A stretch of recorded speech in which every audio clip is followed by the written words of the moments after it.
आरक्षणासाठी मोठा लढा उभारणारे मनोज जरांगे पाटील पुन्हा आक्रमक झाले आहेत। येत्या 10 फेब्रुवारीला मनोज जरांगे पुन्हा आमरण उपोषणाला बसणार आहेत। 10 तारखेला मराठा समाजाच्या बैठकीचे आयोजन करण्यात आले आहे। मराठा आरक्षणाचा कायदा परिता करावा आणि आरक्षण लागू व्हावे म्हणून आमरण उपोषण करणार आहे, असे मनोज जरांगे यांनी जाहीर केले आहे।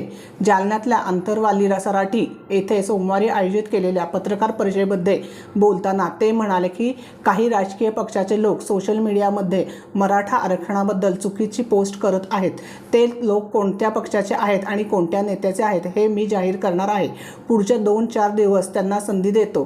ते थांबले नाही तर नाव जाहीर करणार असल्याचा इशारा जरांगेने दिला आहे। यावेळी बोलताना त्यांनी सरकारच्या अधिसूचनेनुसार टीका करणाऱ्यांवर निशाणा साधला आहे। काही जण सरकारी सुपारी घेऊन सोशल मीडियावर ट्रॅप करत आहेत। त्यांना पद पैसे हवे आहेत। 70 ते 75 वर्षात जे झाले नाही ते आज झाल्याचं काही नेते आणि समाजात काही काम करणारे नेते जळत आहेत। त्यांना असे वाटत आहे की त्यांची दुकाने बंद झाली।